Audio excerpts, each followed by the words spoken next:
All set. All right. Good morning, everybody. Good morning. All right. So this morning we are going to talk about red teaming the board, or bringing some red team techniques for those that are familiar with the process to the broader business perspective, to the executive table, to senior leadership, to management pillars throughout an organization.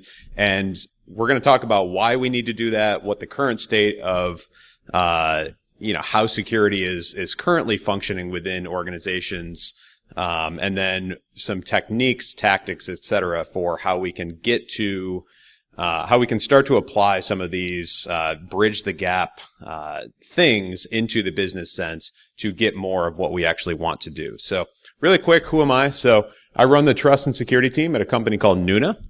We are a healthcare analytics company based out of San Francisco. And as of about 2 days ago, I landed here drove here, from San Francisco out here and just officially completed my move here. So, rock on.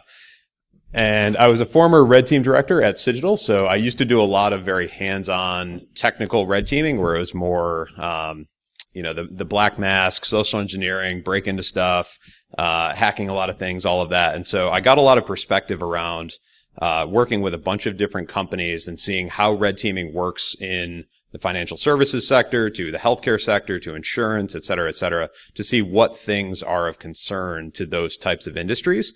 And then I got to start applying a lot of this to more culture building and all of that in my current role at Nuna. And for anyone that knows me, or as you'll see throughout this, I'm a little bit of a fanatic. This is actually me in a full Batman suit and one of my bosses or former boss's kids. I think weighs about 40 pounds for anyone who's curious. All right. So really quickly. So agenda for today. So as I'm sure really quick show of hands. Is anyone here familiar with or has participated in any kind of red team assessment in their current day-to-day work? Awesome. So for those of you who do this, and for those of you who are probably just following along or who are interested in or reading alongside red team, topics or social engineering topics, we know that penetration testing and red teaming is a great way to just blow the lid off of some problem that has not yet been explored, or to call HDMI. I do have adapters. Sure. I don't have adapters handy. All right. Stand by.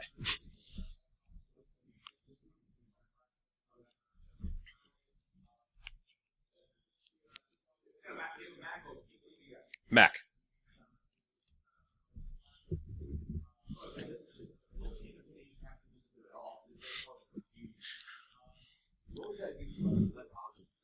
You also got to keep moving. That's why you use wired mics, or you plug them on stage. You need speaker bondage. Sorry about the inconvenience. Oh, it's all good. I would move that all the internet too.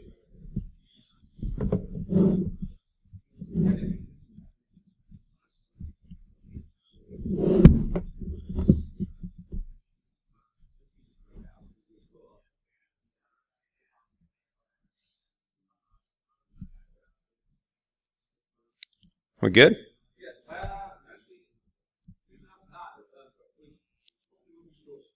Okay. All right. Cool. So we all know that red teaming and pen testing is a great way to call a lot of attention really quickly to something that has not yet been explored. But I have this working hypothesis that one of the reasons that we continuously fall short in the organizations we're working with or in is that we end up using a very different language in the way that we measure risk, the way that we test things, the things that we're concerned about. For obvious reasons, we all work in security. Everyone else works in an organization in their own particular specialty to assess risk, what kinds of things that we look at. And so, getting ourselves out of that bubble and really starting to expand our thinking is going to be one of the big themes of this talk. And so one of the first things that I want to touch on here is figuring out what is actually important to the organizations that we're working with. So everyone here has probably seen, or if you have not seen these particular acronyms. KPI is Key Performance Indicator, and OKR is Objective and Key Results. These are basically management speak for what the hell are we going to do, and how are we going to do it. And if we're not measuring things or talking about things in the same kind of language, or at least giving senior executives ammo that they need to achieve the things that they've documented and come out publicly saying they're going to do, then we're going to find ourselves coming up short in some ways. The next thing, and this will be, I'll focus on three particular tactics that I've seen applied successfully and have applied successfully in terms of actually bringing red team techniques into these management and executive circles. And the first being business process reviews. So you could think about this as threat modeling or some kind of adversarial analysis for a business process, whether it's new user onboarding, user offboarding, access management, et cetera, et cetera. There's a million business processes that run the organizations that we all work in. And then, doing war games. So a red team, they're the way that information security, the industry typically thinks about red teaming. I'm going to get a little mobile if I can. So the way that information security typically approaches red teaming is more of an active assessment or emulation of, some set of adversaries against a particular system. It's usually an organization or some big app like Chase.com or something. We're just going to go after, Chase's primary banking platform. And what I want to introduce here is basically bringing that same kind of adversary emulation technique to business strategies, and getting senior executives to think about the same kinds of things that we think about and getting them engaged, because when they're engaged, we can start to drive our agenda more effectively. And then the last thing is spreading the love that we all, we come to these conferences, we talk a lot, we learn a lot, and we're really quickly advancing the state of our internal state of security. But at the same time, we're not really doing a great job as an industry of sharing that knowledge outside of the bubble of security professionals. And so what I want to propose is that getting other people engaged and interested and involved in your organizations will help drive them to you for advice. They'll start asking you for questions. They'll start asking if this particular thing is okay, et cetera, et cetera. And that's all of the stuff that we actually want. It does take more time, but it's all the stuff we want in order to make sure that they are thinking in a way that's going to protect, they don't click on that link. They don't do that dumb thing that ends up putting the organization at risk. And then lastly, and this is a big theme that's been just emerging in security team agendas or CISO agendas around the field, is we want to be able to turn security into a competitive advantage for our organization. Most of the time, as you all know,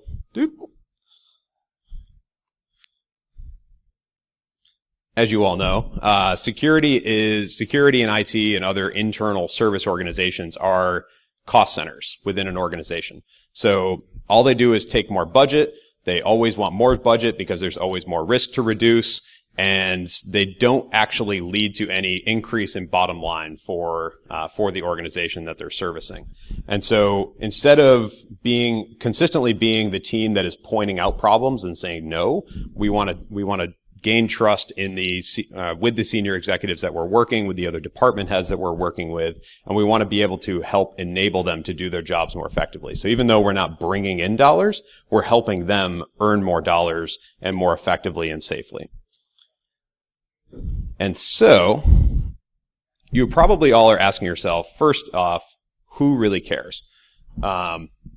So when I first came out of consulting, I asked myself this same kind of question. I tried to approach everything from a very technical perspective, and I had this reflection moment very, very frequently about who really cares about all of this business stuff. It doesn't really serve my ends immediately. The means don't lead to the ends that I want. And so I had to really challenge myself to break that line of thinking. And basically the primary objective that we were shooting for here is getting people engaged and interested and fascinated with security. And we want people thinking about how security may potentially negatively or positively impact the projects that they're working on. So for instance, I'll use an example that we had at Nuna. Getting some of our department heads or business line leaders involved and engaged in this, through these kind of processes. We have them coming to us at the very start of, and not by some kind of organization-wide mandate, but we have them coming to us at the very start of their projects, and they want to weave in to every single sprint, every single story planning activity, some kind of security requirement. They want to weave in particular security features along the way. They want to make sure that they have all of the compliance checks that they need before the product goes out the door. They want to make sure that they engage folks with, or engage with penetration testers to get results and bugs and all of that.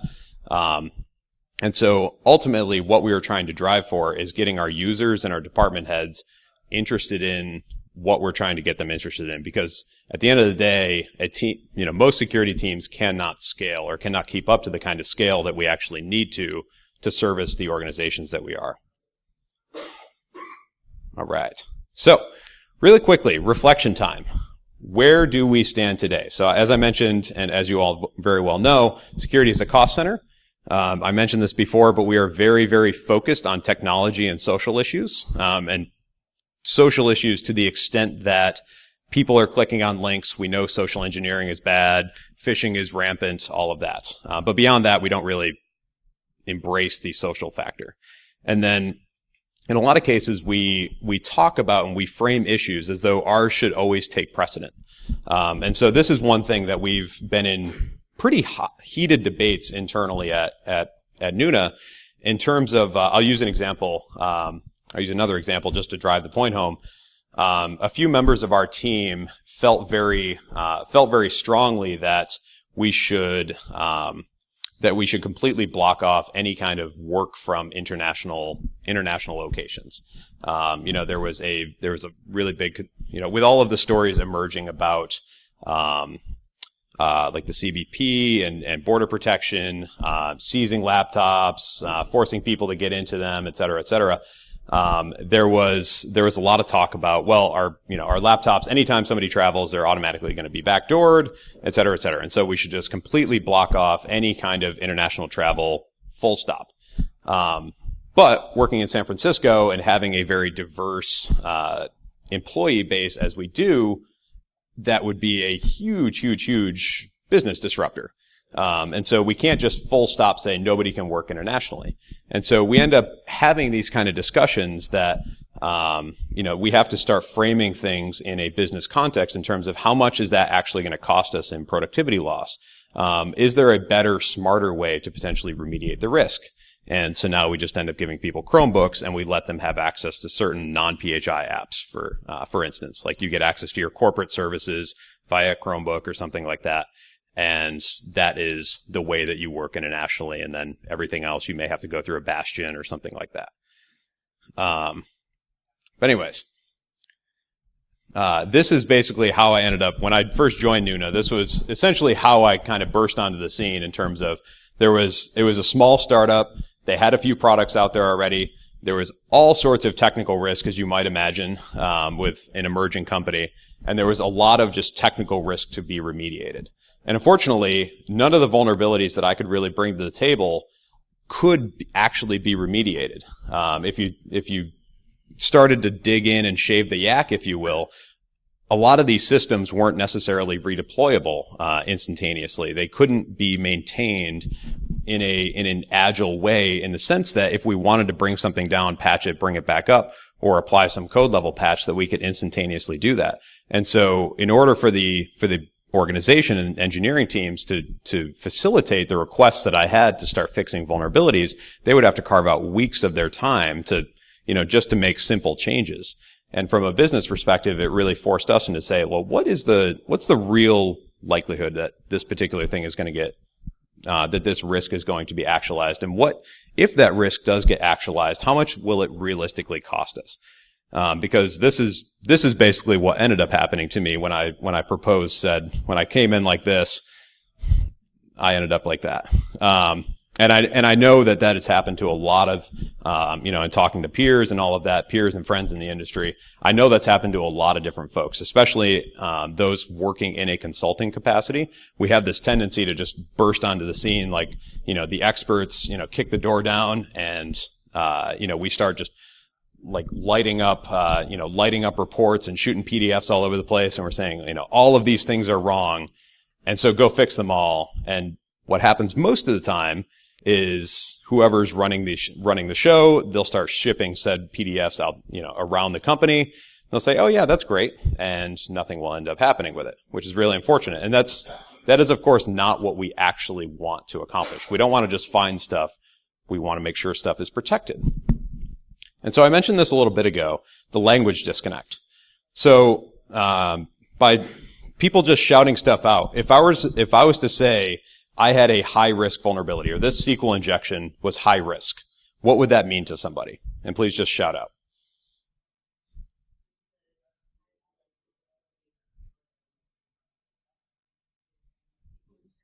Okay, so first one was highly likely that somebody would be able to use or exploit the SQL injection.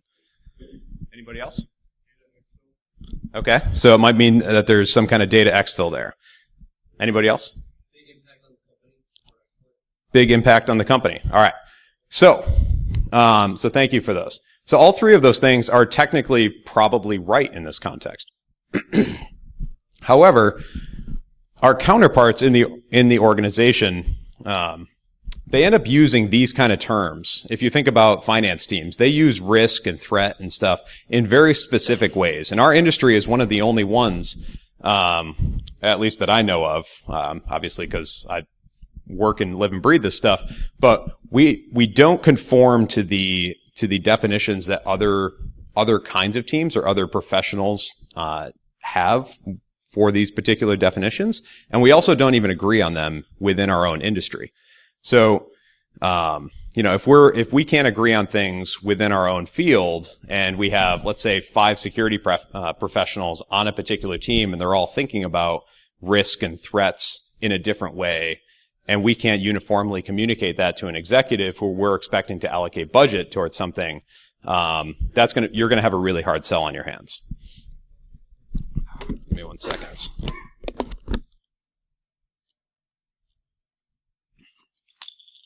All right. And so one way to get around this, and I'll explore this a little bit more later, but is to bridge the gap and say, if finance is going to be measuring risk in terms of expected loss, so combining likelihood and impact, and do a little bit of modeling. So you'd say that SQL injection has a 25% chance based on where it's located in the application, and it either does or does not need authentication to take advantage of. Maybe it has a 25% chance of being exploited or utilized within the next 6 months. And if that SQL injection is actually successfully used, it could cost us between $50,000 and $1 million. And with those 3 simple parameters, you can very easily model and say, here is the actual expected loss of this particular vulnerability. And then you can measure that expected loss against some kind of proposed budget. So if it's going to cost a developer, 5 hours of their time, and you can really easily roll that into production, then that's a really easy change.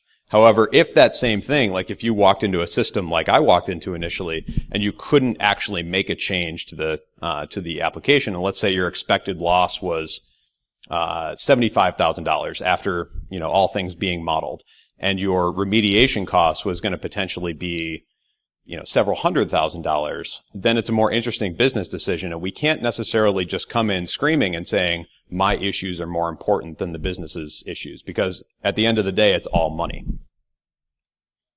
All right. So the next thing, I mentioned this a little while ago, but we're missing our macro. So we hyper focus on those technology and social issues, but in many ways, we don't really consider tackling the problem of security within our organizations from these other potential angles. So, the way that we hack on office politics, can we integrate legal into our discussions and get them on our side or rallying to our cause? Can we potentially, like as I just mentioned with the risk scenario, can we start to bridge the gap with economics and speak more to our finance teams who may want to allocate budget to our cause? And then security is a business problem. So as of right now, I mentioned this at the beginning, but we have this emerging trend of, CISOs are demanding a seat at the executive table. Security teams want to be a part of the business discussion. We are framing security as a business problem. However, our actions do not really support what we say we want. We continue to heavily support, condone, and endorse very, very technical research. We don't support inclusiveness in many cases. And we're doing a lot of stuff in a security vacuum. We're not doing a lot of stuff with business leaders, hand in hand. And if we want to be a part of their solution, then we have to meet them where they're at or prompt them to come to us. And so where we want to go. Is anyone here familiar with Peter Drucker? Anyone read his stuff? A few folks?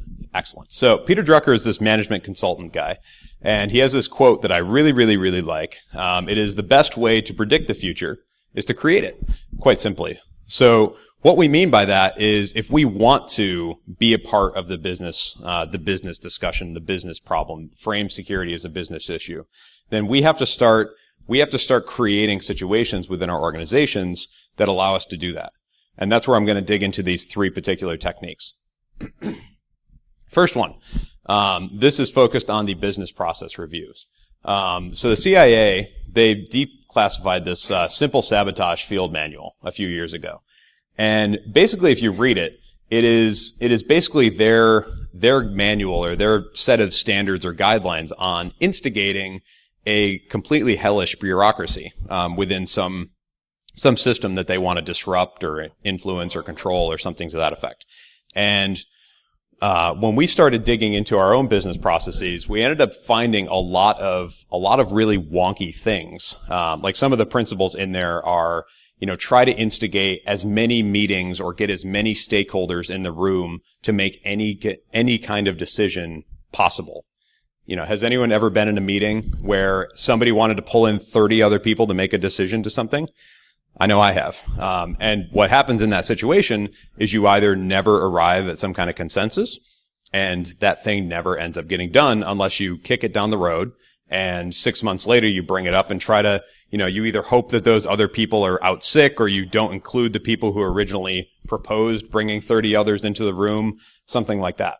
So by reviewing or threat modeling, if you will, business processes or the things that make our organization run, we can get ahead of this kind of stuff. We can stop letting these messes happen to us. And we also get a chance to have a lot of really thoughtful discussions with the business process owners. The next thing is we bring our red team hats into the boardroom. So I can think of a lot of things at Nuna in particular that could completely derail our company outside of, hackers in organized crime hackers in Russia or China, et cetera, or, the run-of-the-mill script kiddies. There are many adversaries come in all kinds of shapes and sizes. They might be competitors. They might be regulators who are creating some kind of policy or something like that. For our particular situation, we actually ended up wargaming POTUS before he came into office regarding healthcare policy. And because that potentially impacts a big part of what we do. And so we sat down and we red teamed it. And it was a really productive exercise. We ended up, discovering or identifying a number of different things that he might do relative to healthcare policy and mapping out our potential responses to those things. And all of those things are risks to our organization. And I got a lot of face time, or our security team got a lot of face time with all of our senior executives who were having that discussion, who this is very, very real and relevant to. And then, of course, we spread the love. And so a few things that I think are really relevant in terms of spreading love are social engineering and threat modeling, two of the more fun things that we do as security practitioners. And I want to talk about, and I'll highlight this later, is engaging very specific, I'll use specific examples or teams within an organization, but getting them on board with these kind of things. And the point there being, you can rally more people to your cause, or even rally more people as supporters to your cause. So that way, when there's multifunctional or multi-departmental budget discussions happening, you can have folks potentially throwing chips in your corner and backing you up if you say you need more funds or resources allocated to your cause. So, first thing first. So figuring out what's important. So as in any good security assessment, we need to first get a lay of the land. We need to figure out who the key players are. We need to figure out what makes them tick. We need to map out where money is going, who the influences are, things like that. And that requires reconnaissance. So how do you find these things out? Here are some ways. Your org chart might be a good start. Looking at who's making company publications or pushing out new material or sending out the most company-wide emails, things to that effect, or just being out and talking to people.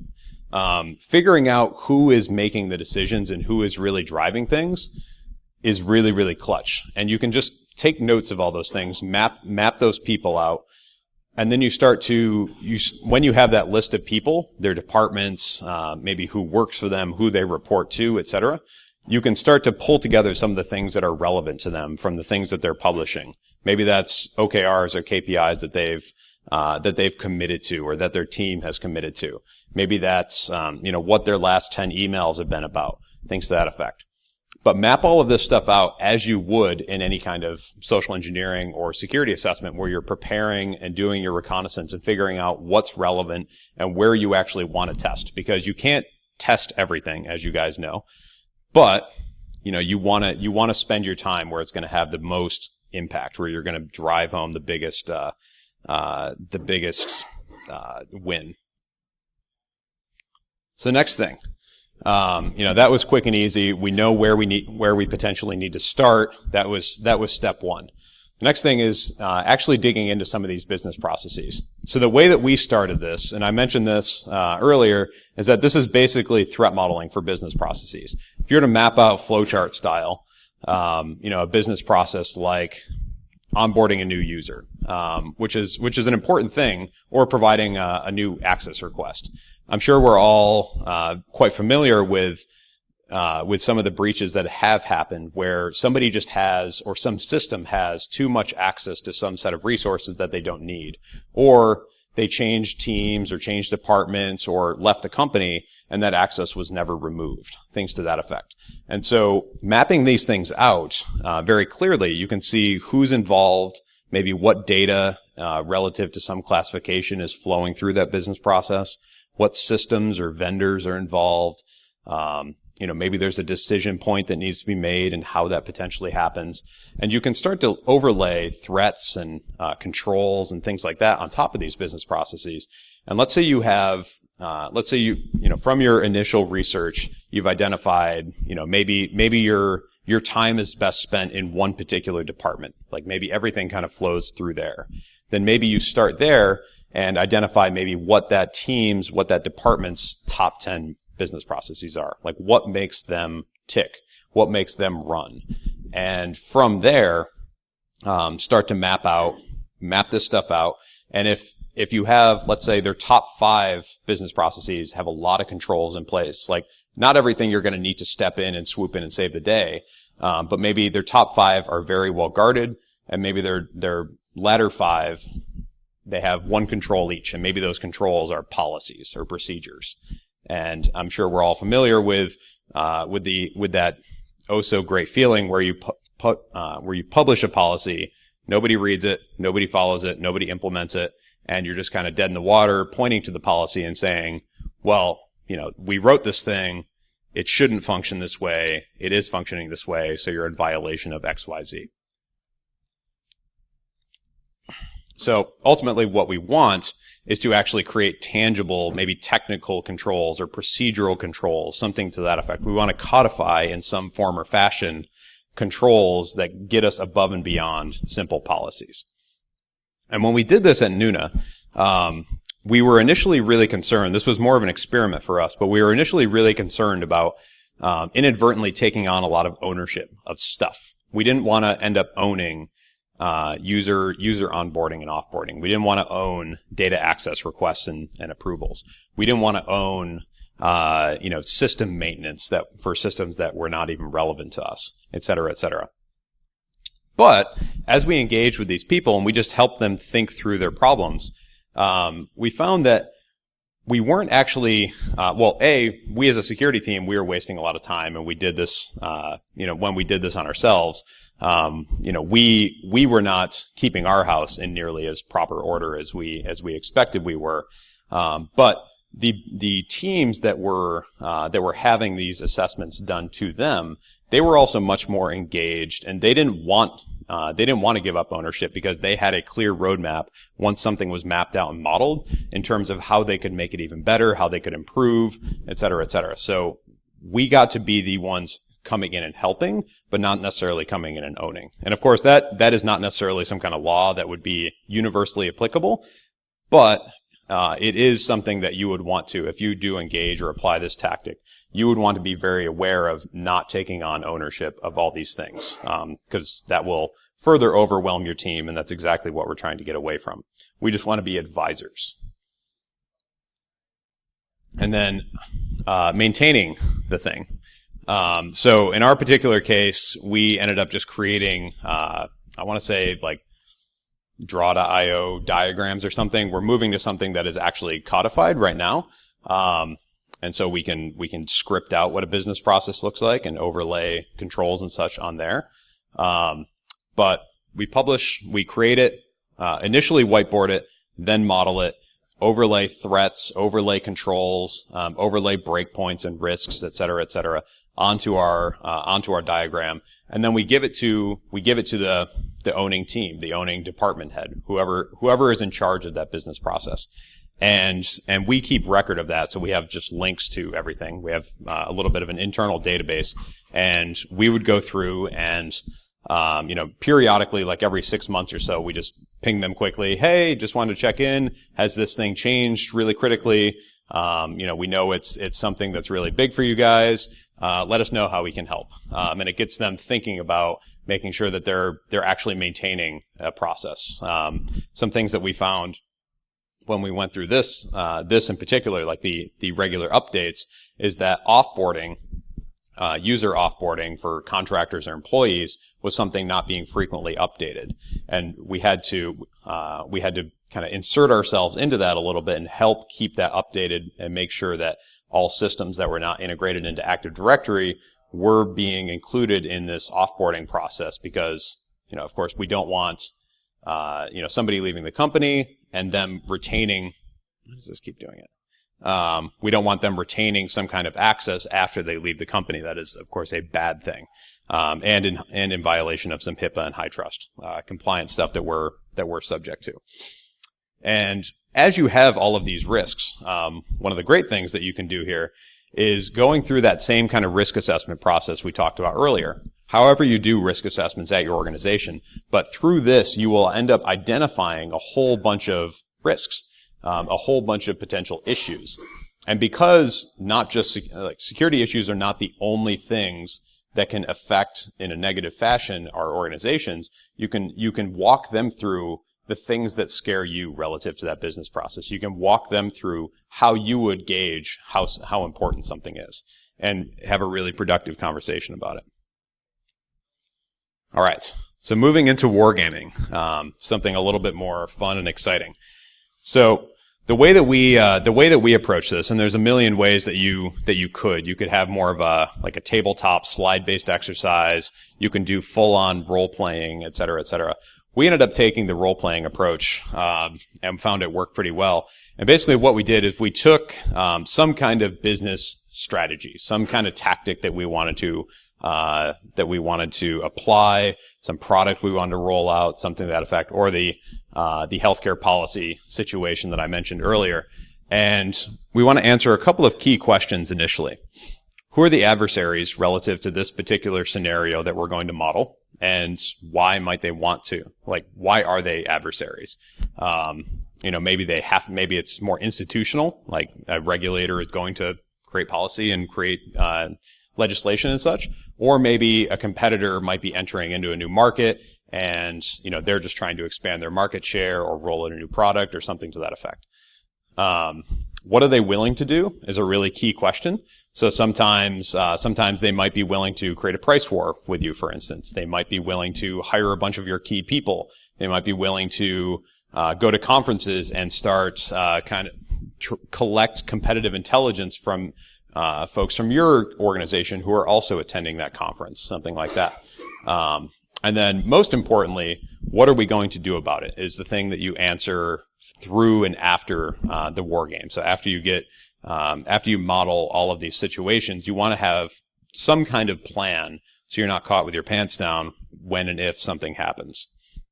So in actually executing these things, I would recommend picking a single strategy to model at a time. These things can get really, really complex, even in a more simplified tabletop exercise. There's a lot of things going on. There's a lot of people who are not necessarily super familiar with the security thought process or with these kind of processes in general. And so you'll likely have questions. You don't want that much complexity all rolled into one. For instance, you might want to model, how do we introduce this new market or introduce our product to this new market, or expand our product with this new feature, versus how do we make our company profitable? That might be too big and grand because there's so many factors to take into consideration. And then as you're building up your team of participants, I'd recommend not picking super, super senior leadership. And the reason I say that is they're going to have a lot of position power. They're going to have a lot of influence, as you might imagine. If your CEO walks into the room and they say something, everyone is likely to jump when they say how high. And so you want more middle to maybe between middle and senior management, not like VPs and such, to be driving these things, because that's where a lot of the boots meet the ground action is actually accomplished. And so get a very diverse team of participants together, maybe people from product, IT, recruiting, et cetera, and get them all together. Prepare them, brief them in advance, give them some kind of briefing for the teams that they might play, whether it's their role playing a particular competitor, whether they're role playing a legislator, whatever. You want them to in a way, get into character. And let them act and play out actions as though they are that particular stakeholder or adversary in this case. And when you actually hit the ground running, the way that we've done this, and again, there's a million ways that you could structure this, so pick whatever is best for you.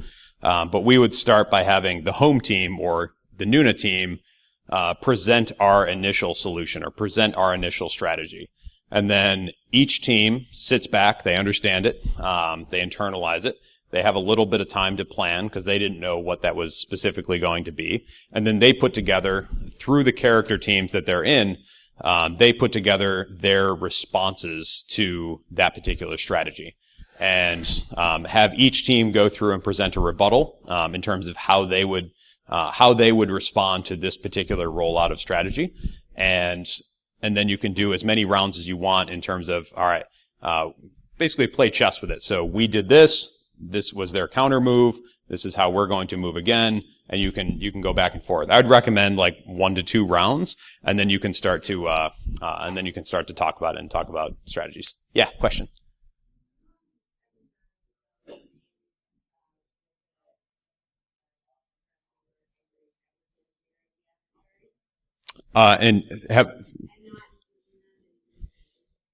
So the question was, and correct me if I didn't get this correctly, was have I ever done any kind of war game with an angry network engineer in the room? Or I have not. I can imagine how that could potentially get a little sticky. And keep in mind that, like, as you're picking these kind of teams or forming these kind of teams, you would want people who are going to be engaged and not overly hot-headed, et cetera. I mean, we definitely have people like that, who are very passionate. We'll use the term, but you would.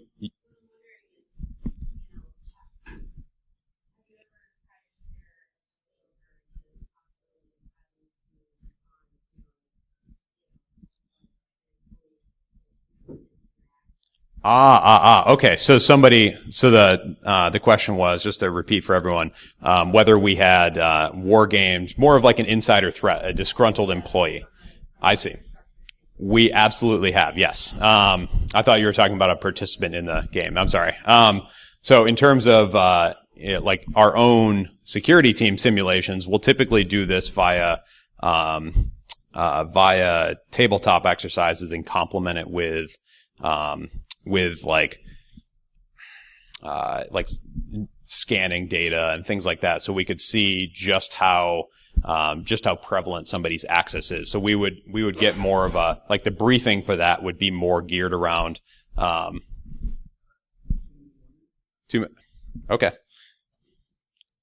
All right.